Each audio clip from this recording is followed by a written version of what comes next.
In the time I have left, I want to talk about some social issues. Okay. Roe v. Wade, you think it should be reversed? I think it should, and I think that states should be able to decide that issue. It's a critical issue for so many women. It is. You believe women should not have that choice?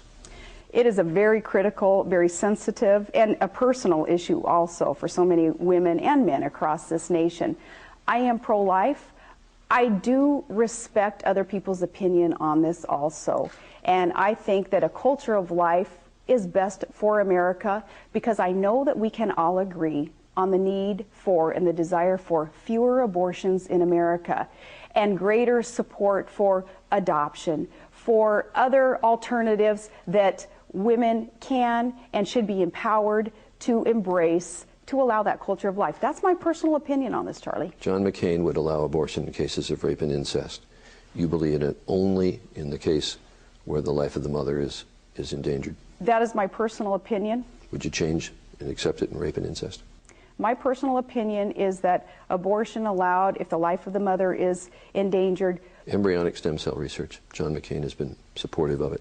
We're seeing good progress, and we've got great encouragement with researchers finding adult skin cell research that is proving productive towards curing these diseases. But doctors tell me that still most promising, we don't know yet about adult stem cells, most promising embryonic stem cells, that's what they need to work with, yes or no? You know, when you're running for office, your life's an open book, and you do owe it to Americans to talk about your personal opinion, which may end up being different than what the policy in an administration would be. My personal opinion is we should not create human life, create an embryo, and then destroy it for research if there are other options out there. I'm still not clear.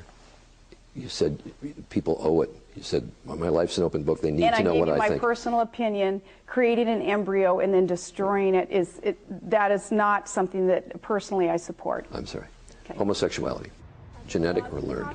Oh, I don't know, but I'm not one to judge. And you know, I'm from a family and from a community with many members of many diverse backgrounds, and you know, I'm not going to judge someone on whether they believe that homosexuality is a choice or genetic, and I'm not going to judge them.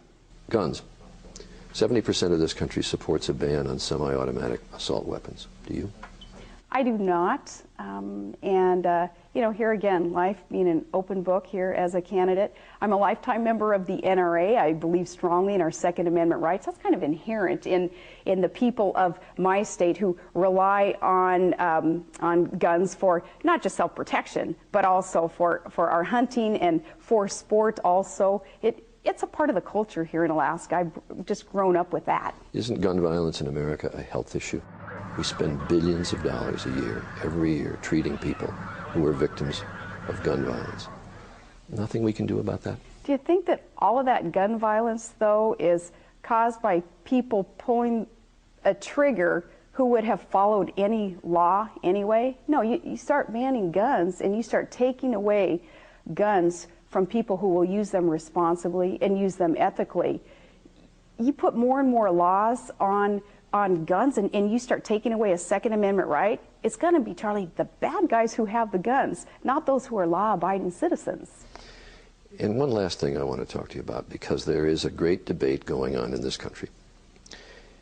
And I want to ask you, is it sexist for people to ask, how can somebody manage a family of 7 and the vice presidency? Is that a sexist question to ask? I don't know. I'm lucky to have been brought up in a family where gender's never been an issue. We had equality in schools. It was just being ushered in with sports and with equal opportunity for education all of my life. I'm part of that generation where that question is kind of irrelevant because it's accepted. Of course you can be the vice president and you can raise a family. When people have asked me when I was governor and I was pregnant, gosh, how are you going to be the governor and have a baby in office too? And I replied back then, as I would today, I'll do it the same way the other governors have done it when they've either had baby in office or raised a family. Granted, they're men, but do it the same way that they do it. There have been challenges, some say sexist challenges, to Governor Palin's national security credentials as well. So we addressed that subject yesterday with the governor. Can you look the country in the eye and say, I have the experience and I have the ability to be not just vice president, but perhaps president of the United States of America? I do, Charlie. And on January 20th, when John McCain and I are sworn in, if we are so privileged to be elected to serve this country, we'll be ready. I'm ready. When McCain asked you to take the number 2 spot on the ticket, for a moment, did you think no? I did not. I answered him yes, because I have the confidence in that readiness and knowing that you can't blink. You have to be wired in a way of being so committed to the mission that we're on, reform of this country and victory in the war. You can't blink. So I didn't blink then, even when asked to run as his running mate. When I asked John McCain about your national security credentials, he cited the fact that you have command of the Alaskan National Guard and that Alaska is close to Russia. Are those sufficient credentials? But it is about reform of government, and it's about putting government back on the side of the people. And that has much to do with foreign policy and national security issues.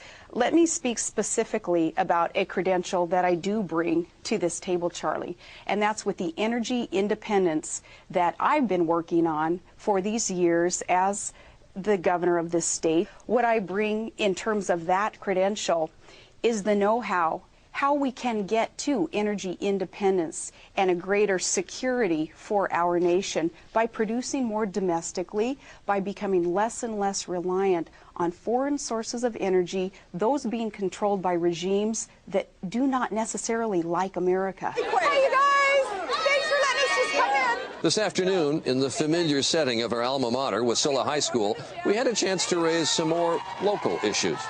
There's 2 items of serious note that I want to talk to you about, just that involve governorship and mayoralty. There's a lot on the internet about a conversation you did or did not have with the librarian about banning books. Never banned a book, never desired to ban a book. When I became mayor in our town was the issue of what if a parent came into our local public library and asked for a book to be taken off the shelf, what's the policy? Kind of cracked me up seeing the list of books that I supposedly banned. Oh, it's forever. Because, it's a couple of hundred books. One of them was Harry Potter. Yeah. It wasn't even written or published then. The other issue is Troopergate, which is very much in the news today. The Associated Press is saying now there's going to be 13 subpoenas that come out, one of them to your husband, Todd. Do you welcome the investigation? Absolutely. There's nothing to hide in this. The trooper in question here did conduct dangerous and illegal activities. And our personal security detail, when I was first elected, had asked us very appropriately, are there any threats against you and your family? And I said, well, you know, ironically, yeah, it's a state trooper who has threatened, to kill my dad. And he was your brother-in-law at one point. Yeah, back in '05. Right. Yeah. You mentioned the Personnel Board. It's a bipartisan legislative group that's working at it now, which you said was fine until you got named as the vice presidential nominee, and then you said the Personnel Board ought to handle it. Our state statute says if there is a question about actions of the governor, lieutenant governor, or attorney general, you go to the Personnel Board. So we've said all along that that's appropriate. But the issue that people are asking about was, first they've got it wrong and they say, did I fire a trooper because there was an issue back in '05 about him as he was divorcing my sister? And no, nobody fired the trooper. He's still a trooper. To this day, he's out there. But the issue is the commissioner who was his boss, was he pressured to fire that trooper? That's the underlying issue here, right? Commissioner Monaghan. Commissioner Monaghan has said, the governor never asked me to fire him. The governor's husband never asked me to fire him. And we never did. I never pressured him to hire or fire anybody. Didn't improperly intercede, not worried about the subpoenas, even to Todd? No, because I know that Todd, too, never pressured Commissioner Monaghan. He did very appropriately, though, bring up those concerns about a trooper who was making threats against the first family, and that is appropriate.